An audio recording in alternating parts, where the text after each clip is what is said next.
You're listening to the Rainmaking Podcast, hosted by high-stakes headhunter, author, and professional speaker, Scott Love. You're listening to the Rainmaking Podcast, and my name is Scott Love. Thanks for joining me on the show. Think about what we do as rainmakers. We want to get business from clients and client prospects. What's that based on? It's based on trust. Well, how do we earn that trust? We're going to answer that question today, but we're going to do it through the lens of the power of story. Our topic today is building trust through strategic storytelling, and our guest is Jeff Bartsch. Now, Jeff has an interesting background. He comes out of Hollywood, which is where stories really live, in that whole world of media and entertainment. That's what it's all about. He's going to share with us some creative ideas on how you can really develop a story and tell it as a way to build trust with the people that you want to do business with. Make sure you connect with Jeff on LinkedIn. I put a link to his LinkedIn profile, but he also has a special link just for our listeners with some free resources. And I even found his YouTube channel, which has some resources, and I put a link there to a video that I think will help you in telling your story so that you can earn that trust with the people with whom you want to earn trust. Make sure you give us a nice 5-star review. If you could take a minute, go to Apple Podcasts, do that. It helps the show out. And if you learned something from Jeff today, make sure you mention his name. I know he'd appreciate that very much, and I would as well. As always, this show is sponsored by Leopard Solutions, legal intelligence suite of products, Firmscape and Leopard BI. Push ahead of the pack with the power of Leopard. And now here's my conversation with Jeff Bartsch. Thanks for listening. Hey, this is Scott Love with the Rainmaking Podcast. Our guest today is Jeff Bartsch, and we're getting into this topic, building trust through strategic storytelling. Jeff, thanks for joining me on the show. I'm stoked to be here, man. Looking forward to this. Yeah, me too. Because storytelling is a big part of what I do as a recruiter. And I tell a story of a firm to a certain candidate. And I know those people that are listening to us, a lot of them are in the business of making rain, business development. And that starts with earning trust from prospective clients. So tell me this. I want to ask you a definition. What do you mean by storytelling? And then I want to kind of go into how do we build trust through strategic storytelling? So when you say storytelling, what does that mean exactly? How would you define that? Well, here's the thing. When it comes to storytelling, it's something that it's really easy for people to sleep on because it is something that is literally ingrained in every moment of our waking lives. Every moment, every breath that we take, we are living our own story. Interesting. So I never thought of it like that, but you're absolutely right. It's like asking a fish about, what do you think about water? Well, and the fish says, what's water? You know, I mean, we are constantly surrounded by story elements. We are driven by these story elements every moment of our life and every time that we interact with ourselves, anytime we interact with another human being. So because of that, it's easy for familiarity to breed contempt and say, oh, well, I know how to tell a story about what happened over the weekend and that kind of a thing. So it's easy to say, oh, well, this isn't a big deal because a lot of people tell story badly. They don't know the forces that underlie it and how to harness those forces in a way that they actually accomplish the things that storytelling can do. Right. Because of that, I like to elevate the conversation from just storytelling to the idea of strategic storytelling, the idea of thoughtful communication in a specific way for a specific audience and a specific purpose.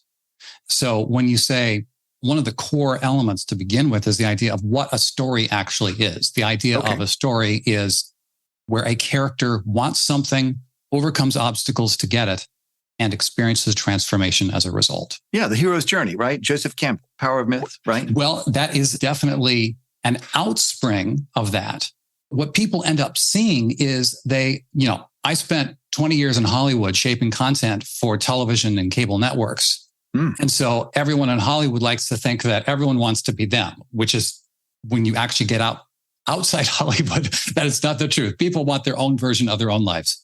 But everyone in Hollywood is more familiar with these great big fancy superstructures of story with 87 plot points. When the fact of the matter is, all that stuff can be shrunken down. It can be shrunk down to the hero's journey. It can be shrunk down to something even simpler. I mean, that definition that I just gave you is something that can be even shrunk down even further. It's instead of saying it's a character who wants something, overcomes obstacles to get it, and experiences transformation as a result, you can shrink that down to desire, obstacle, and change. Okay. So is this kind of a formula that you teach people that you talk about? It's a set of, storytelling exists as a set of frameworks, a set of way of understanding the world. It's like a whole bunch of different tools in your toolbox. And, sometimes the correct tool for the job is the hammer, and sometimes you need the circular saw, or sometimes you need that CNC lathe. Right. That doesn't really fit in a toolbox. Not that I've ever seen. So think of this. Let's say our person that's listening to this has a sophisticated service that they provide to their prospects. How can they kind of unpack some of these things that you mentioned and do that? So now they've got the attention of a prospect and they're starting to build trust by using some of these concepts that you talked about. Sure. So the number one thing to keep in mind is what that definition is. The character who wants something, the character, the desire, and the obstacles, and the desire for change. When you look at that, that informs every single element of communication. Whether you're doing marketing, sales, whether you're telling a story over the water cooler, whether you're writing a 10-movie cinematic universe, it's all the same thing. It all comes down to those core elements. So we're thinking of our prospect, right? Let's say we have a prospect that's a certain professional that has a problem. We can solve that problem. We have to think about them in the story, what they want and desire, what their obstacles are, and the change they want to affect. Is that right? 100%. Okay, good. That is ground zero for everything. Got it. So that's what we're doing. We're thinking about that. And where do we go from here? So once you know who the audience is and you know what they want and you know what is getting in their way, the next question is, presumably one's product or service, one's service is the solution to what they want. And it removes those obstacles. That's how any element of business happens. That's why anyone buys any product or service. So in terms of building trust, the challenge for that comes in truly knowing who our audience is, truly knowing what their pain points are, and also that what we're offering is a genuine match for that. And when you can communicate that, that is when people will say, okay, well, I see that you have what I want. You understand what's getting in my way. I see how your service will help me with that. And that will take down their guard and say, okay, I'm willing to listen. This guy seems to understand what I'm saying. And you can continue that marketing or sales conversation. Okay, good. And so do you recommend they tell stories of past clients? Let me tell you a story of a similar client just like you. This is what they wanted. This was the obstacle that they faced. And this is how my service or my expertise or whatever it is was able to give them that change. Is that something that you recommend? Absolutely. When the situation is right for it. Sometimes I feel like I'm preaching to the choir, knowing the depth of your experience in sales and communication and high level communication, so we both know that in any given situation, the communication requires a different vehicle depending on what we want the outcome to be. Right. Sometimes the story needs to be, okay, do they know who my business is or what my business is about, why my business does what it does? Do they know that they might know who the business or what the service is, but they may not know who I am and why that makes any difference and why I should care, why I should trust you, or why I should pick you as opposed to everyone else. So sometimes it's not just the idea of here's a story of what happened to someone else who was in your situation. Sometimes it's here's why we do what we do, or here's who I am. Here's what drives me. And it seems like we both have that in common kind of a thing. That's great. What do you think? Should people kind of build an archive of stories that they're going to kind of tell people? Should they think about this in advance? Should they have several types of stories ready to go when they talk to people? What do you recommend about that?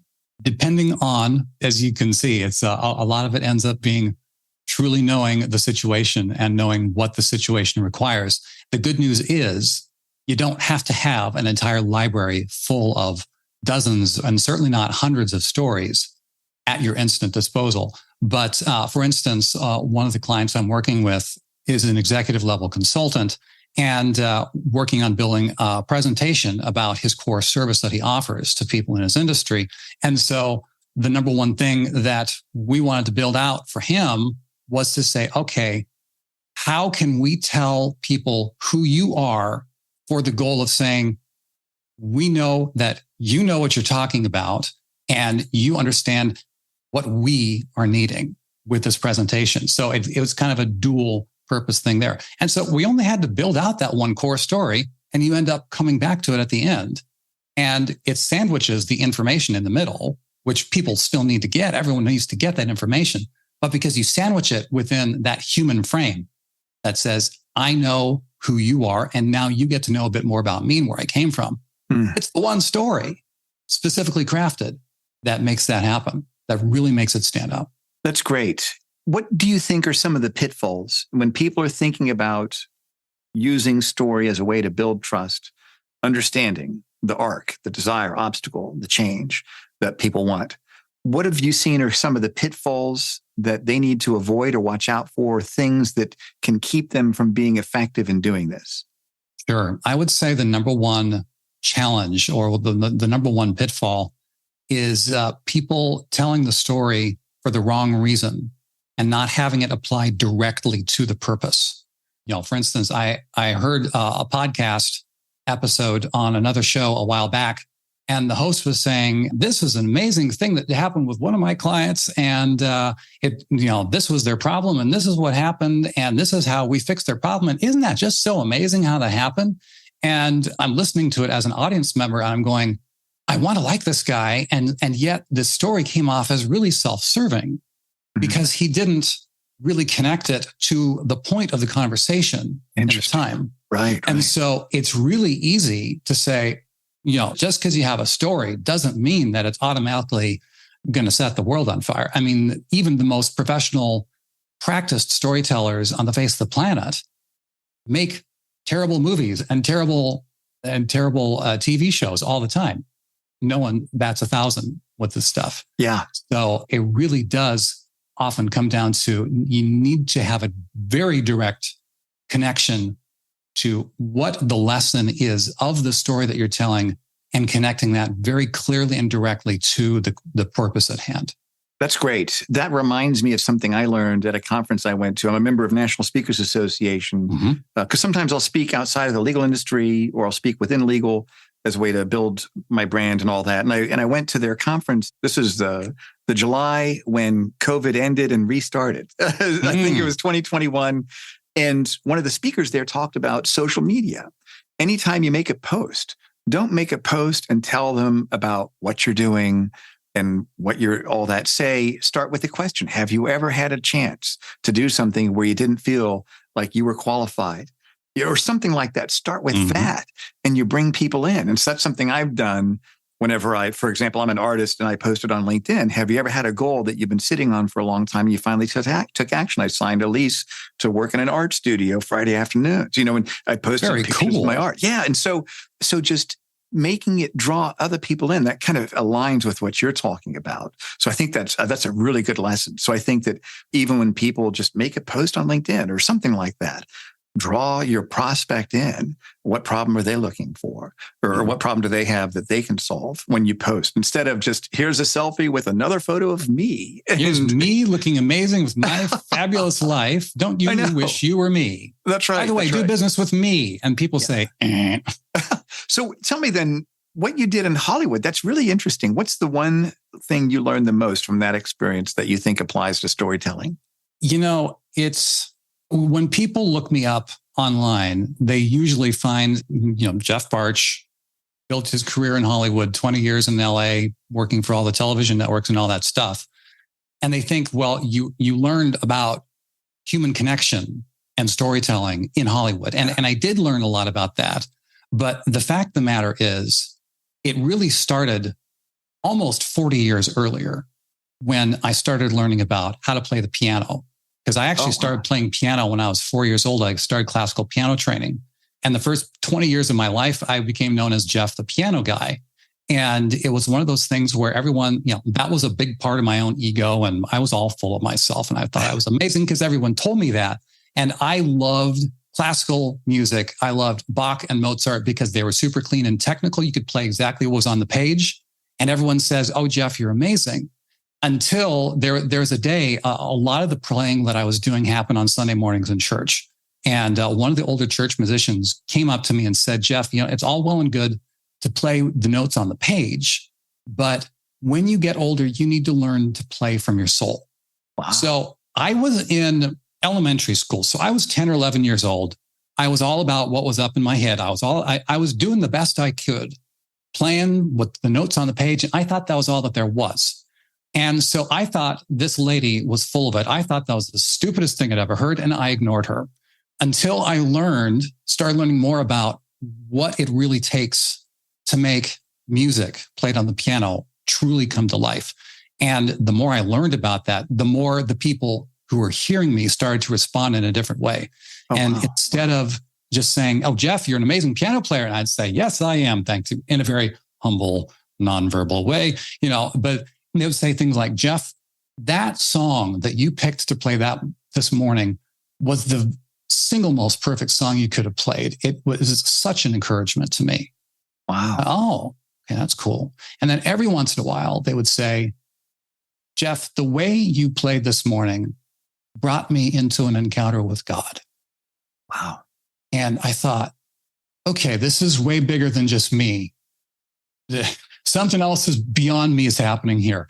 And that's because I was learning how to elevate something that was normal. I was, taking just the notes on the page and elevating that ordinary to the extraordinary. And that's really the core of what this is all about. We're all doing the best that we can. We're doing, on some level, we're all playing the notes on the page as best as we can. And a lot of the time we don't know that there's an upper level of where you can truly connect at a deeper level with people that you may never have expected. And that's what I started learning all through my childhood, all through high school, then 20 years in Hollywood, and then building business online, and now helping people in the business world create those human connections with That's great. people. And I can see how when you just told that story, I was truly engaged. And I see the lesson from that is pretty significant. That's something that I've even seen with some of the law firm clients that I do recruiting for, where I even told them, you need to tell stories. Some of them have gotten pretty close to it. I remember one firm, they actually had people that would tell stories, but they were kind of amorphous. They would use a lot of adjectives to describe what their culture was, which I think are just opinions. And then I actually did some advisory work for one firm. And I said, don't just say you have great culture. Tell a story. So Details. That's something that I would see with my own eyes. And I remember the very first time I figured this out by accident. It was when I was new to legal, one of the first law firm clients I reached out to. I asked her, how would you describe your culture? She said, we have a family-friendly culture. And I said, what would I see with my own eyes to where I would come to that conclusion? And she stopped and she thought, she said, on Friday afternoon, you'll hear the sound of babies crying in the hallway and small children playing because our partners and associates go pick up their kids from school and bring them back and finish the work week out that way. I thought, that's what a great descriptive story. That creates an image in my mind. So I met with this firm. And I even gave them that advice. Sometimes I don't even charge my clients for this because it helps me to get to know them better and it makes it easier for me to recruit for them. Everybody wins. And they actually did it. They put videos within 2 weeks after me. They had their attorneys telling a story about why they chose that firm, their origination story, some of them about what made them want to become a lawyer and how did that firm improve their condition, not just as a professional, but as a person. And so I think that when you get into less about adjectives and more about specifics in the story, I think it takes them on a trip and they see that. So let me ask you this question, because I know we're running out of time here, but how can we use these stories? And I don't mean to say it like I'm using a story just to build trust, but why do you think this helps us build trust with prospects when we tell stories? There's an entire rabbit hole that we're not going to go down right now about the neuroscience, about how this is literally chemically hardwired into our brain, about when we hear a story, it evokes chemical reactions that make us feel things. It is literally physiology. Oh, wow. Right. It is, there is that. There is also an entire world of modern research within the last decades where scientists have been putting people into fMRI machines and monitoring brain activities in different parts of your brain and comparing the brain activity and their reactions to when they hear just information as opposed to hearing something that is narratively shaped, a story. And the results are astounding. Wow. And so just for the sake of conversation here, telling a narratively shaped story in a strategic way literally changes the brain chemistry of the people who are listening to you when you do it right. And what that ends up being is they put down their guard, they listen, they pay attention, and it starts engaging their brain by saying, okay, what was a time in my life when I experienced something like this myself? And it draws connections between the storyteller and the audience. And because of that, those bonds start building, and then they continue to build on themselves. Wow. So it's literally a guaranteed byproduct of telling a story. You know, even just hearing you tell the story about going into the legal firm and discovering that Fridays they have the kids running through the hallway. I immediately felt an extra element of connection with you because I know that you chose that story because I'd be willing to bet that you put a high value on family like I do. So, you know, that is a bonding element that just happened in my heart and mind towards you. That's right great. Now in this conversation. Yeah. So it's incredibly powerful, and it is available to absolutely anyone. Right. That's great. So tell me this then. Tell me about someone that you've worked with and tell me about their growth through this. How did you help them understand your concepts and what was the end result? What did they accomplish? And you don't have to mention names, of course, but tell me about that, please. Sure. There's a gentleman who was a VP of operations at a large, at $150 million company. He was in charge of operations, and he has since moved on to do consulting work within his industry. And so he was he was tasked with the idea of giving this presentation.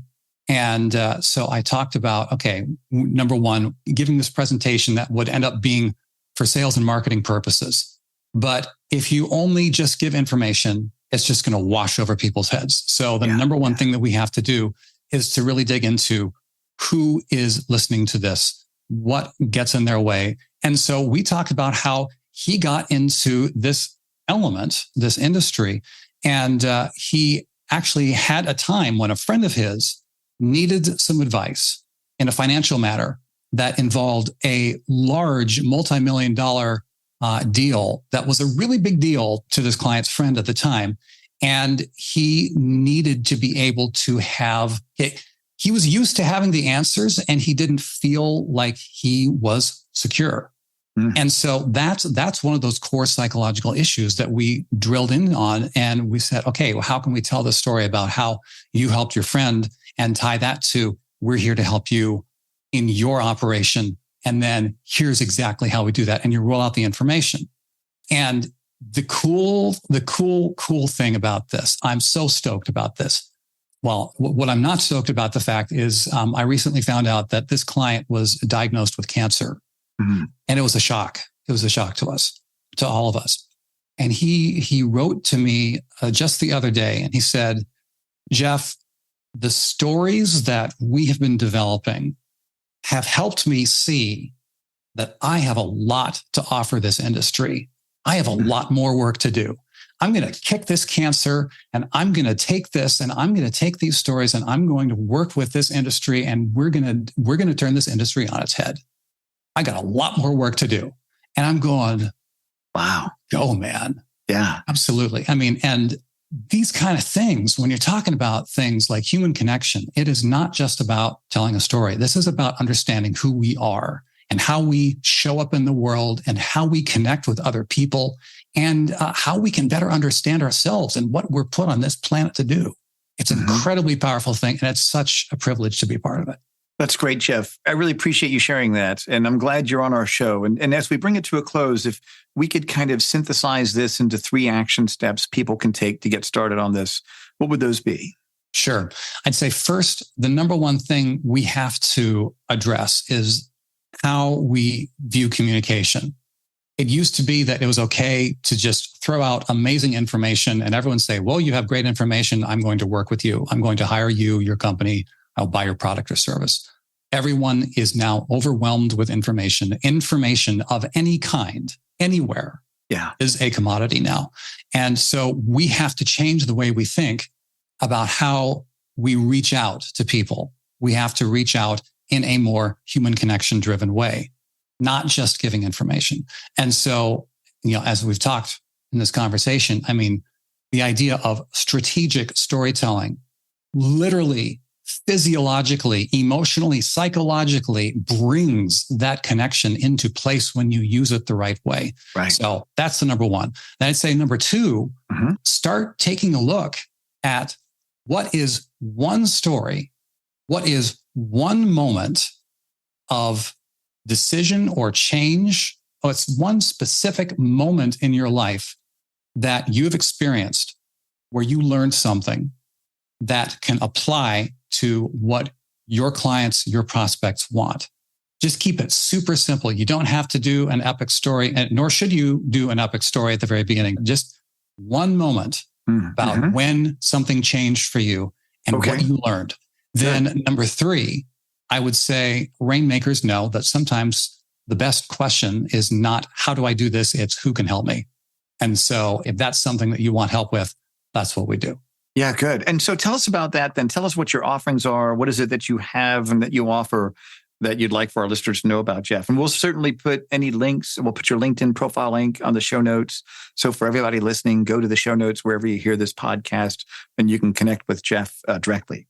Sure. The number one thing is if you'd like to start drilling into one of your own stories and start crafting one of your own stories for yourself, have a worksheet where you can do that step by step. It's available at storygreenlight.com/rainmaking. It's okay, good. It's good. there. It's there specifically for your listeners on your show. Storygreenlight.com/rainmaking. And on a bigger picture, in terms of what we do, we typically focus on helping business leaders and advisors shaping their public-facing messaging. Sometimes that's on a podcast. Sometimes it's on an industry panel. Sometimes it's on, wherever you're going to show up on a webinar or whatever.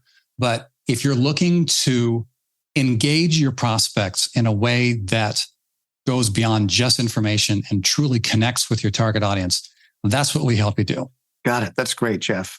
Well, I know that some of our listeners will probably be reaching out to you. I think what you have and what you've shared with us today is very important to helping us become more effective in being a rainmaker, because what it's all about, like we talked about before, it's about earning that trust. So thank you for being here. I'd love to have you on the show again in the future, Jeff. And thank you so much for sharing your wisdom with us today. I'd love that, man. It's an honor to be here with you. Thank you for listening to the Rainmaking Podcast. For more information about our recruiting services for international law firms, visit our website at attorneysearchgroup.com. To inquire about having Scott speak at your next convention, conference, sales meeting, or executive retreat, visit therainmakingpodcast.com.